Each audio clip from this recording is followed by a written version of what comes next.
Welcome to Resistance Live. Since 2017, Resistance Live has been the go-to home for political and legal news and analysis through a decidedly progressive activist lens.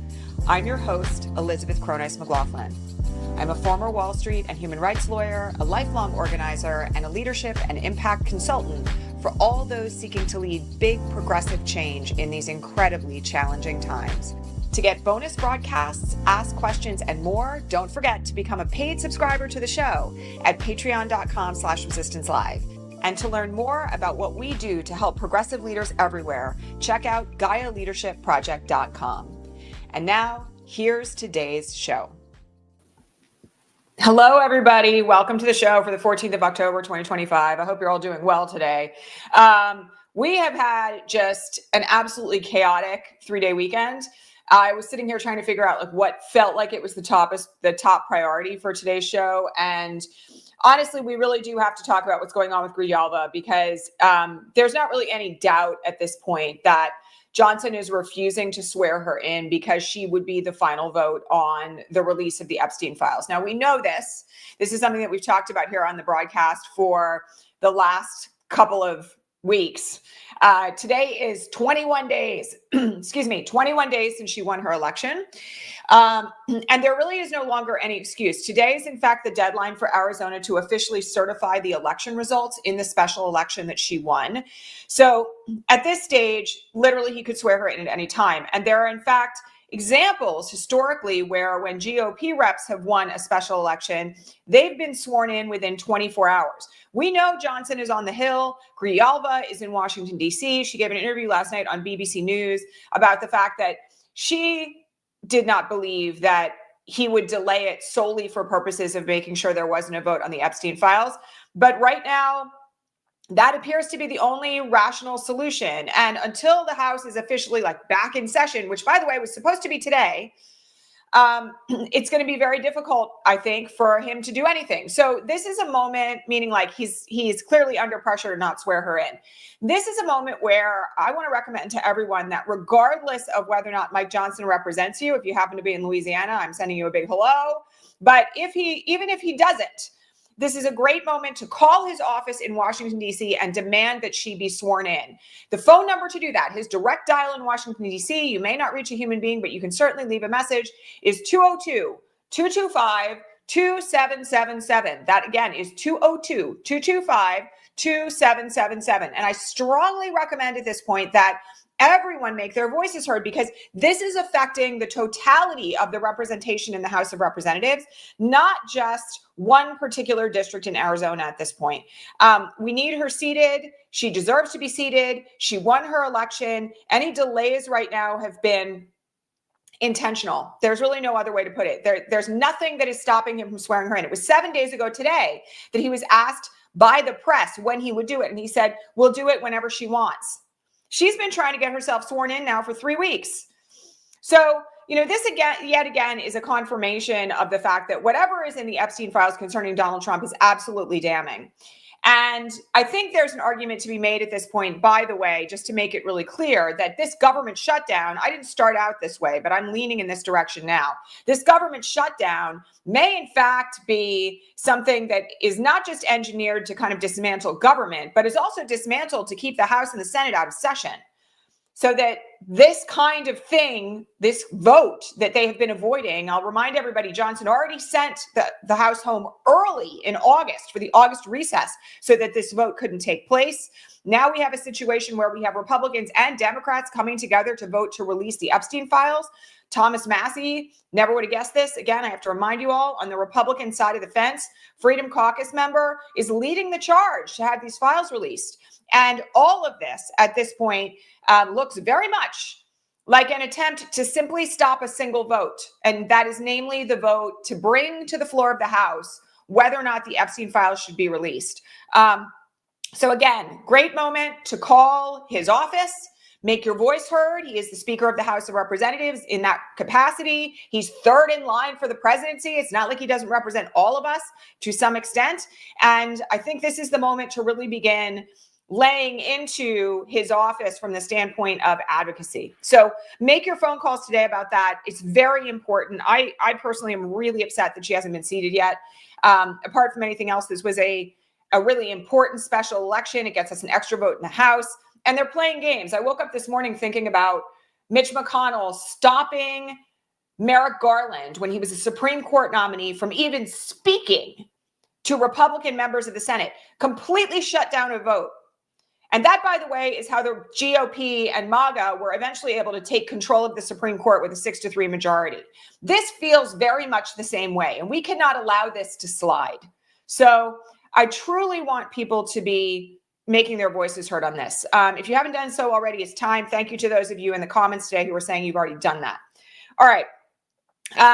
We have to talk a little bit about No Kings. It's coming up this Saturday, by the way. Please make sure you find out where your local No Kings rally is. This is predicted at this point to be the largest single demonstration in American history. I want to encourage everybody to participate. It's going to be peaceful and nonviolent. There's a huge amount of advocacy being done by commentators like myself, by celebrities, and folks who really care about the importance of getting out this weekend. So please make sure you go and you do that.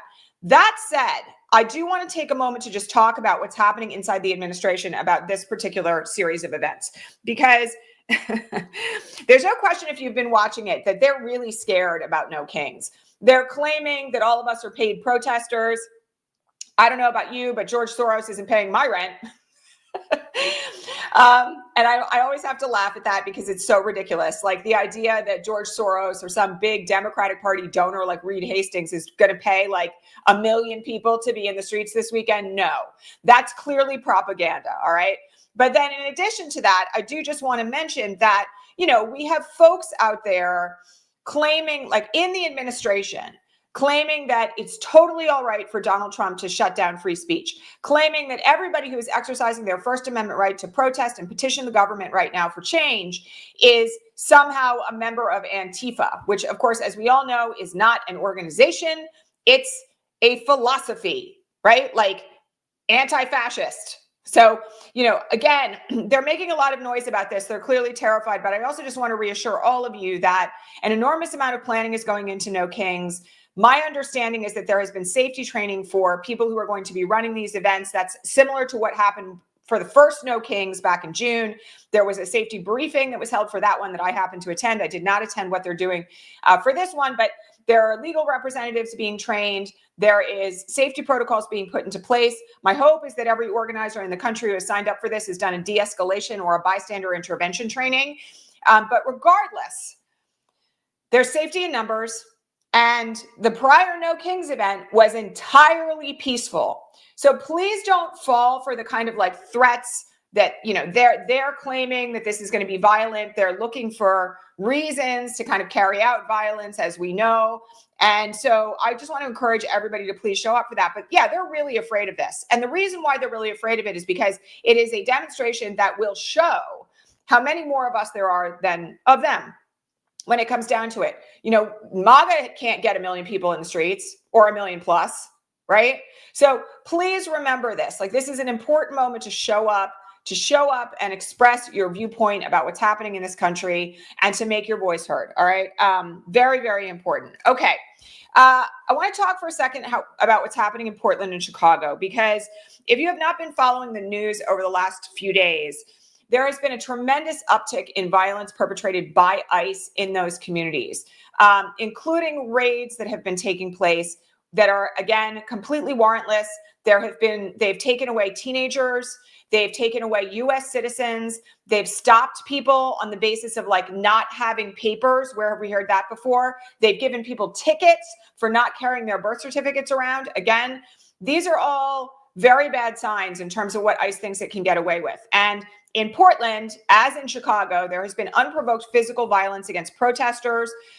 We have seen people slammed to the ground and dragged inside detention facilities simply for protesting. They have targeted reporters, even though there is an order in Illinois prohibiting them from targeting the press.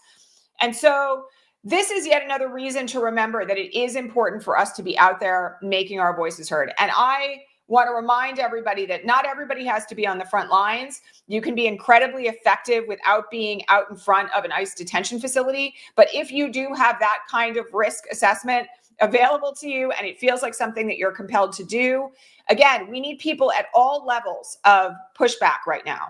And I do just want to shout out everybody who continues to be out there at Broadview. Kat Abugazala has been out there. Unraveled Press has been out there. Kelly Hayes has been out there.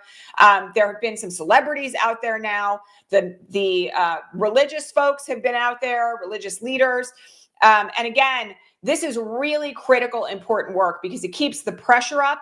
It also shows what ICE will do to people who are like literally holding a dance party in the street. They will tear gas them and beat them up. Those visuals are things that, unfortunately, we need to have in order to wake up folks who maybe are not aware of exactly what's happening here.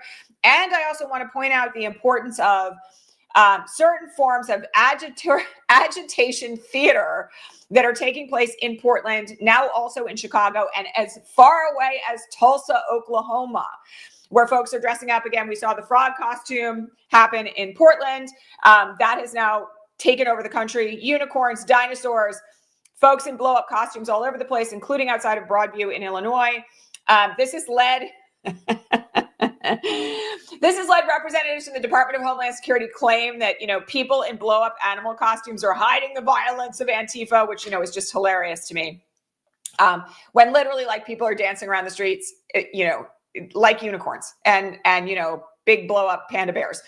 So I do just want everybody to know that one of the things that is continuing to happen as a result of this is that we are seeing certain symbols emerge of protest movements right now. And after a decade or more of Pepe the Frog being a symbol of white nationalist hate, I'm really pleased, honestly, to see a happy green frog in particular reclaimed by people who are protesting against white nationalist hate as a symbol of a better future. And so, again, the other thing I have to remind everybody of is the thing that ICE doesn't know how to respond to is humor.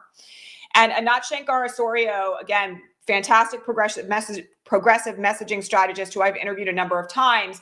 She has studied historically how autocrats and dictators were toppled. And one of the most important features of those movements in many countries was the humor and the shade, frankly, that was thrown at the strongman that undercut the image that he was seeking to put out there. And showing up in blow-up animal costumes actually gives an incredible message from the standpoint of optics that contradicts everything that the Trump administration and Trump himself is saying about Portland being a war zone, Chicago being crime riddled, right? These are all very important visuals to fight the propaganda. All right. So I'm really pleased about it. Frankly, I think that, we need a lot more of that. I've had conversations in recent days with a number of folks who are historic activists who have engaged in forms of theater as a form of protest, including some friends of mine, going all the way back to the 80s. And I have to just remind everybody that you can have fun while you do this, that in fact, having fun and engaging in mockery and being silly and showing joy are all things that are quite contradictory and resistant to fascism. So I want everybody to just remember, there are a multitude of ways to show your objection. And, this is one that I happen to be 100% behind. All right. Let's talk for a second about what's happening in Maine. So this morning, Janet Mills, who is the current governor of Maine, announced that she is running for the Senate against Susan Collins. She happens to be the second major candidate to announce from the Democratic Party. The first is a fellow who happens to be a left-leaning, very progressive Democratic socialist who I really, really like. And again, this is, I know there are people who are very upset that Janet Mills has announced that she's running this morning, but I also have to point out to everybody, she's the person who verbally berated Donald Trump inside the White House right after he was sworn in for this term. And he's been punishing Maine ever since. So I know there are folks who are very upset that Janet Mills is 77 years old and she's running. I personally, right now, my view on this is we need fighters. And while I am always going to lean closer to the left-leaning Democratic Socialist candidate than to a centrist, she's not a centrist. And so we are going to have, she's got great name recognition right now, by the way, really important. She has fought for her people in Maine, fought back against the administration when funds have been cut. She's been a battle axe, frankly. And so I do think there's a point where people can't just complain about the age issue when what we really need is people who are going to stand up and fight back against the regime. So it's going to be an interesting primary. I'll give you that, right? But I also have to say that, like, my number one issue right now for any candidate that's running for office is, are you willing to fight back against the regime? Like not just a little bit, like for everybody, without throwing anybody under the bus, particularly immigrants and trans people. So, my view on this is that it's not a bad thing to have a bench of potential candidates. And we'll see what happens in that primary come early next year. All right. Couple things that I was asked about from a legal standpoint. So somebody asked me a question about if a case is dismissed for vindictive prosecution, like what's happening with Comey, like what's happening with Letitia James, can that decision be appealed? And the answer to that is yes, if it is dismissed without prejudice. All right. So here's the thing. A ruling that stops a prosecution, double jeopardy doesn't apply if it's thrown out of court, usually, okay? Unless a court rules, there goes my pen. Unless a court rules, generally speaking, that there is a determination, because of course there can be a bench trial, that the party in question is not guilty, okay? So if something gets kicked out of court for vindictive prosecution, of course he's going to appeal it, because that is a ruling by a judge, right? I will tell you, though, that I don't think there's going to be much of an appetite. He may try it. I don't think there's going to be much of an appetite for this in the federal appeals courts, because we already know that in these cases, the facts are exceedingly weak, like beyond. Like the primary witness in the Comey prosecution has said that he was not told by Comey to leak information. Okay. Tish James, there doesn't appear to be any possibility here that she violated the law by buying a house for her niece. So, I just want people to understand that they've got really strong motions to dismiss the indictments here. And I would not be surprised to see all of this go away. Somebody did ask me a question about how the Eastern District of Virginia has jurisdiction over Tish James. It's because the house that she bought for her niece is located in Norfolk, Virginia. That's how. Otherwise, there would not be jurisdiction. All right. So just understand that that's what's happening there. Okay. Somebody asked me a couple of other questions just about, like, the horror show of Trump. And, one of the things that we're going to talk about here is the bailout of Argentina. And another thing we're going to talk about is this military base for Qatar that's being built in Idaho. Okay. So I just want to make a couple of things clear here. The claim that we don't have money for things like universal health care in this country are completely belied by what's happening in Argentina, right? A $20 billion bailout to Argentina from the United States is like, that's our money. Those are our tax dollars at work, right? One of the things that I want folks to kind of consider here is that they are not, I have to keep saying this, and Kelly Hayes has said it, Mariam Kaba has said it, they are immune to hypocrisy, because what they are doing is not about hypocrisy. It's about hierarchy. They are saying the things that we do are above the law, but not you, right? I, Donald Trump, can defraud banks out of hundreds of millions of dollars by lying about the value of my real estate portfolio. But if you, Tish James, God forbid, say that maybe this house isn't a secondary residence and you bought it for $114,000, we're going to throw you in prison. That's hierarchy, right? So there's this thing about, like, putting a base for Qatar in Idaho because Trump got a private jet. They don't care. They don't care about the fact that, it's illegal, first of all. Like, they don't care about the fact that it's morally unjustifiable. They don't care about the fact that Doge came in and gutted the government on the claims of fraud and waste and the deep swamp, whatever it is, the deep state, drain the swamp.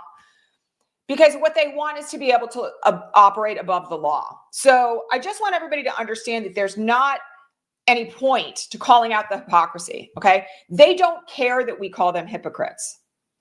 What we need instead is voices of opposition to what they're doing, right? Hypocrisy is falling on dead ears. And that's something just from a messaging standpoint that I want people to understand. Okay.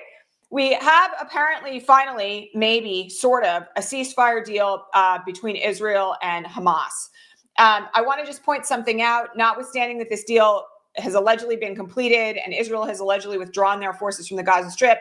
5 Gazans were shot yesterday, I believe. The report came out this morning in the Gaza Strip nonetheless.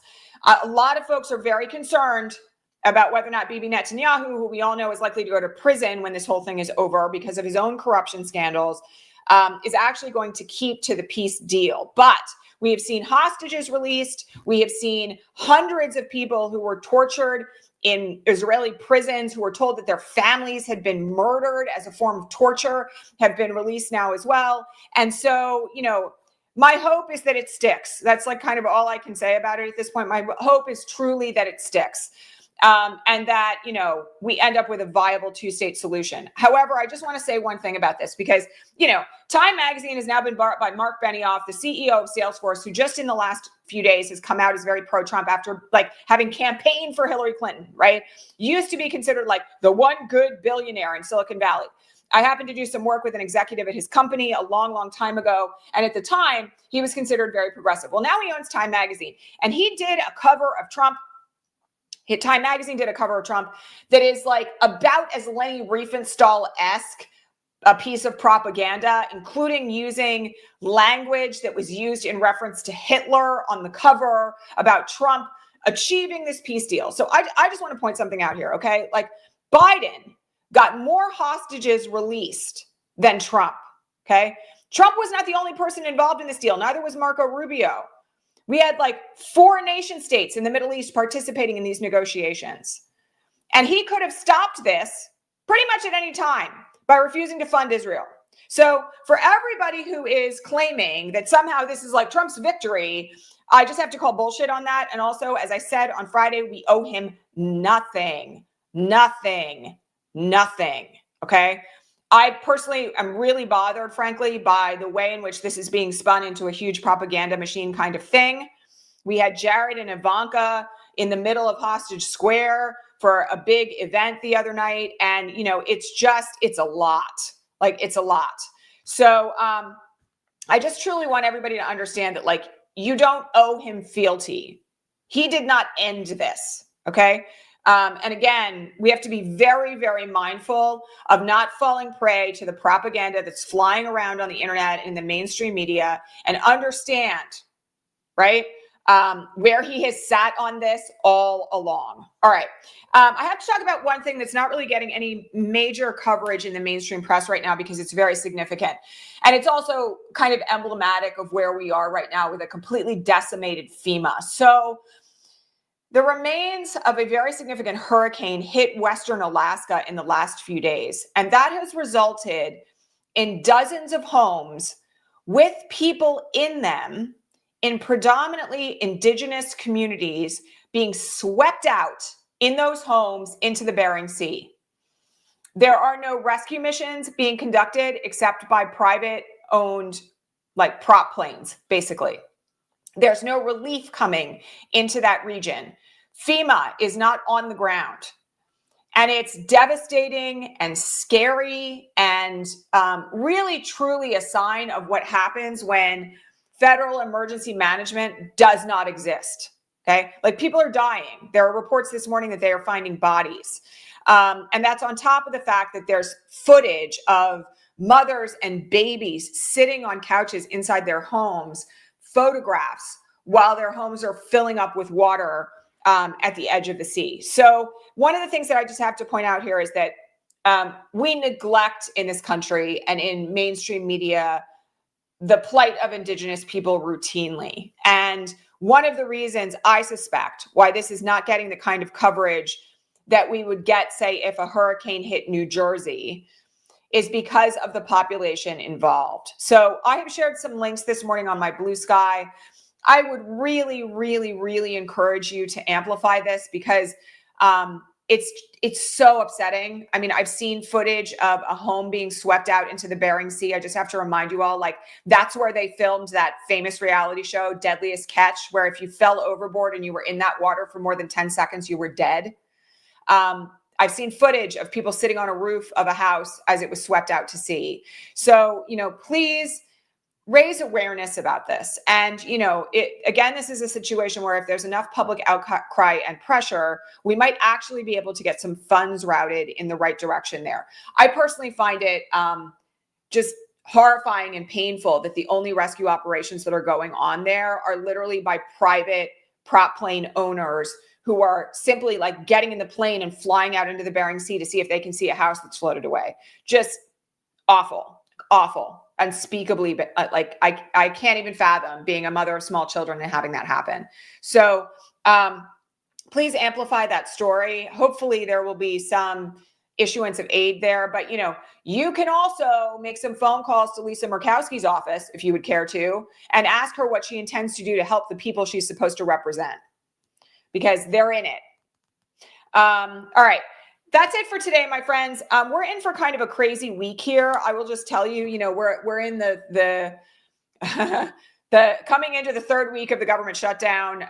We're continuing to have just an absolute refusal by Trump to bring anybody to the table to negotiate with Democrats. And on top of that, we have the potential of paychecks not dropping tomorrow as planned on the 15th of October. The Pentagon has said they've moved like millions and millions of dollars to at least cover this particular military paycheck, but tons and tons of government employees are not getting paid tomorrow. And so I just want to remind everybody that, the devastation from this shutdown is only beginning.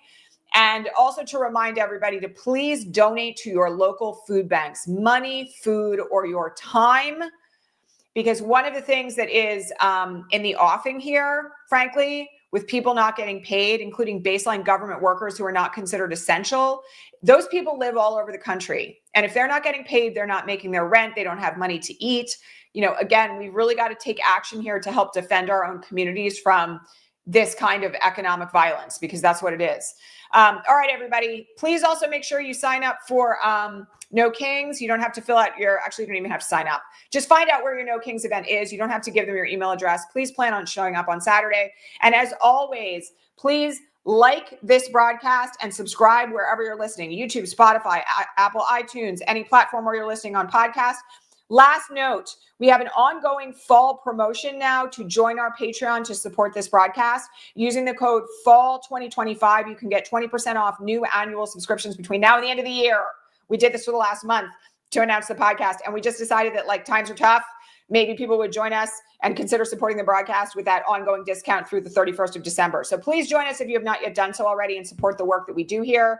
Help me to support my small, mighty team and to feed my kids. I would greatly appreciate your subscriptions. I will catch you all back here tomorrow at regular time. Thanks so much, everybody. All right, bye. That's our show for today, folks. Thanks so much for being here at Resistance Live. To get more out of the show, including bonus broadcasts, the answers to all your most pressing political and legal questions, and way more, head on over to patreon.com/resistancelive and become a paid subscriber.